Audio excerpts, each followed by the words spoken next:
Hello everyone and welcome back to my channel. If you're new here, hello, my name is Bianca and I make paintings and other art content. I also like talking about art and such, so if you're interested in that kind of stuff, I hope you subscribe to my channel and stay for a while. So I didn't feel like painting at all today. I didn't feel like painting at all this whole week, and I just wanted to get some crocheting done. And I'm making a crochet sweater vest. I'm following Emma P's YouTube tutorial. I'm sure you've seen her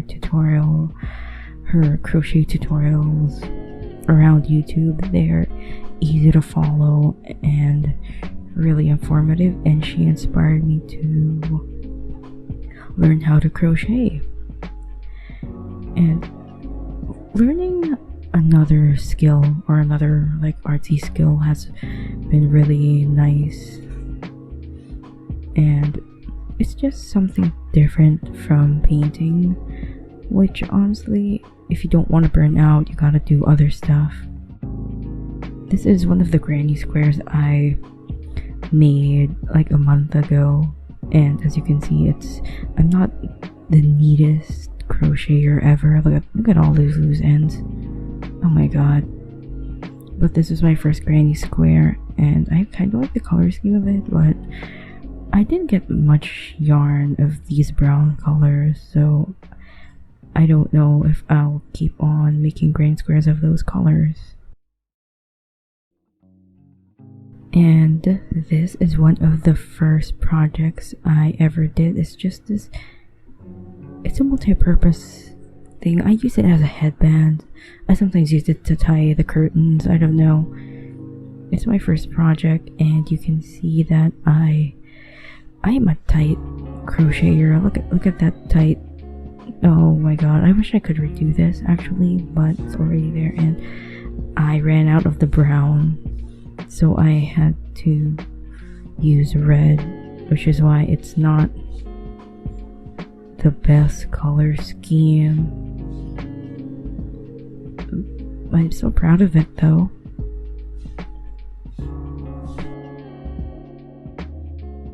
So now I am in the middle of the part of Emma's tutorial where she's gonna make the V-neck. She's gonna start on the V-neck.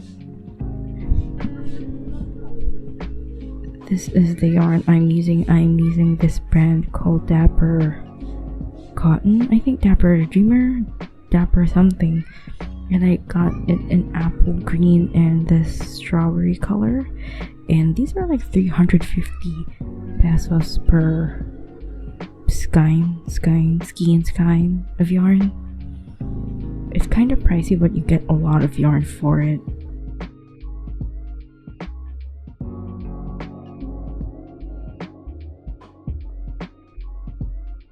This is the first attempt at the very base or the bottom part of the sweater vest.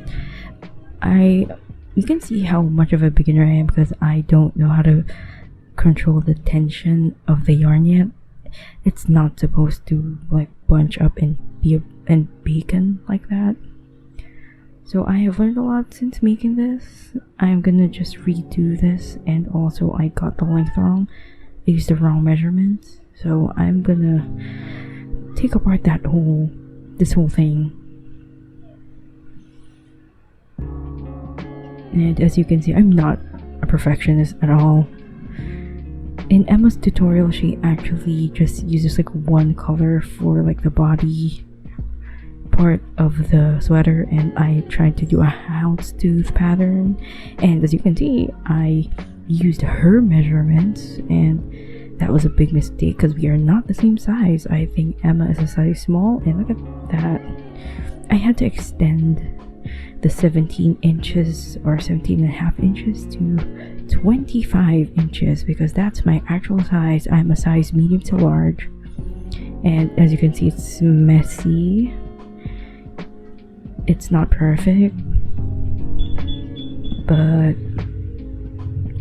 it's fine. It's fine. I'm not redoing this again. I am so bad at yarn management. All the loose ends.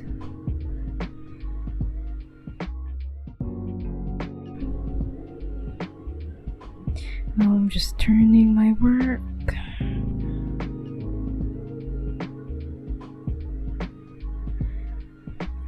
Okay, so now I have to switch to the green color, and this is the armhole part.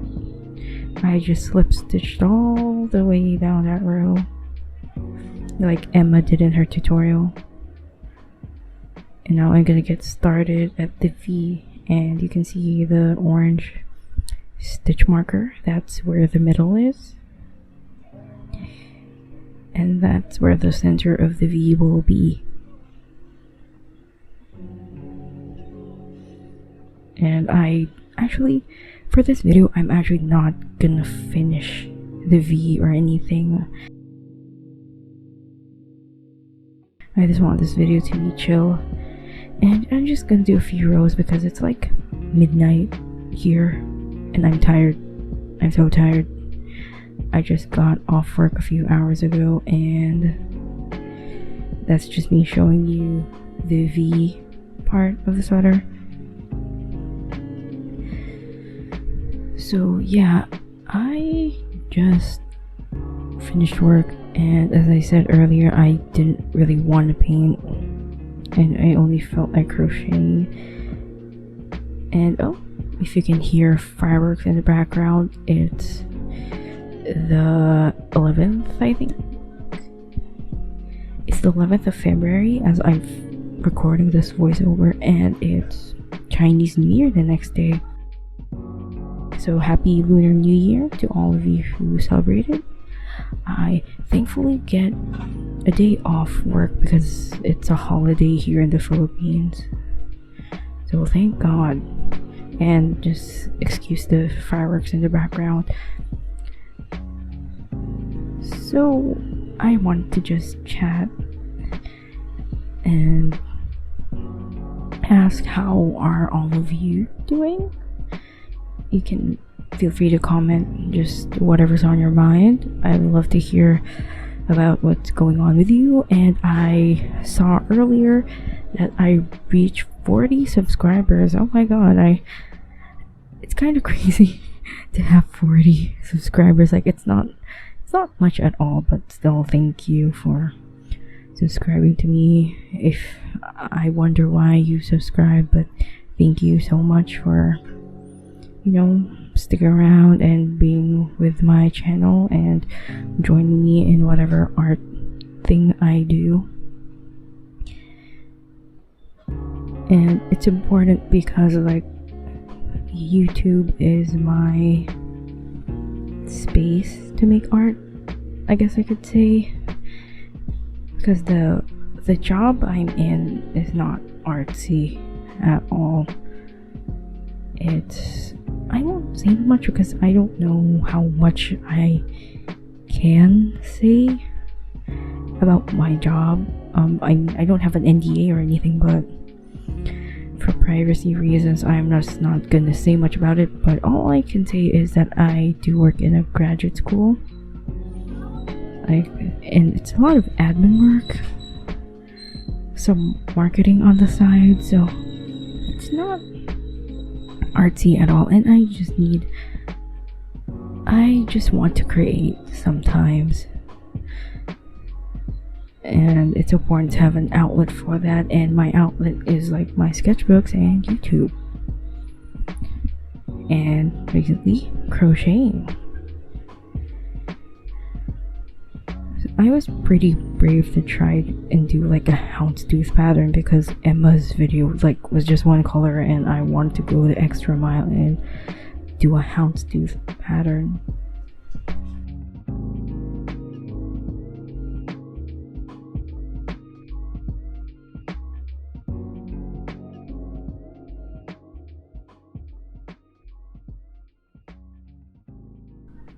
the time I recorded this, I recently got off the high that was Taylor Swift's announcement of her Fearless album re-recording.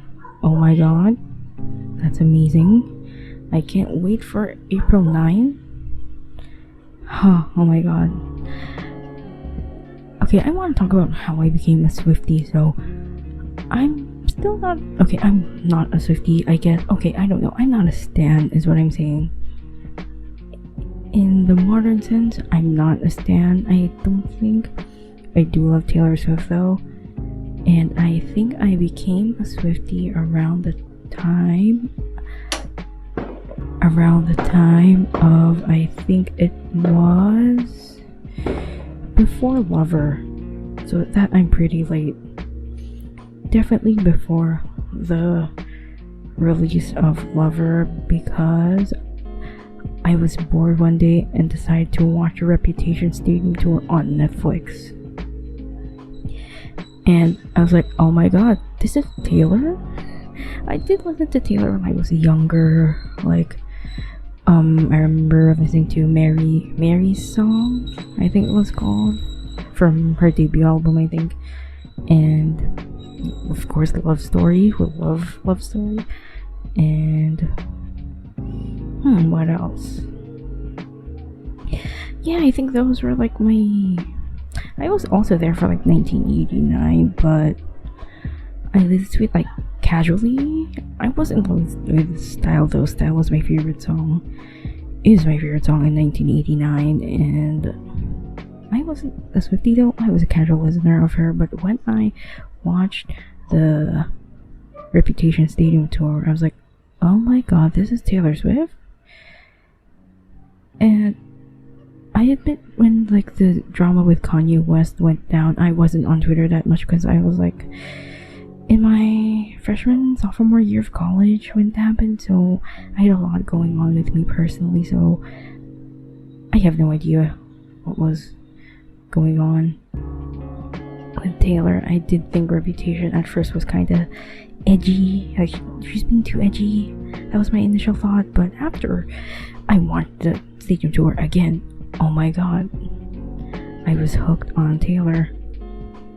And now here we are, me talking for how many minutes straight about Taylor Swift and how I became a fan of hers. I just really like her work ethic and how she really fights to defend ownership of her work. That's really important as an artist, and I really appreciate her for that. And I am towards the end of the video now. Wow, okay, what am I doing here? I think I did another row after this one, and then I went to sleep because I was honestly really tired at this point. And I was taught by my mom to hold the crochet thread and needle like that to control the tension of the crochet. Yeah, I first thought like the colors of this were too Christmassy, but then again the red of this is more pink on the pink side, so I think it's gonna turn out great. I will update you on Instagram about how this turns out. And yeah, this is such a spur of the moment video. Thank you for watching though. I'll see you in the next video.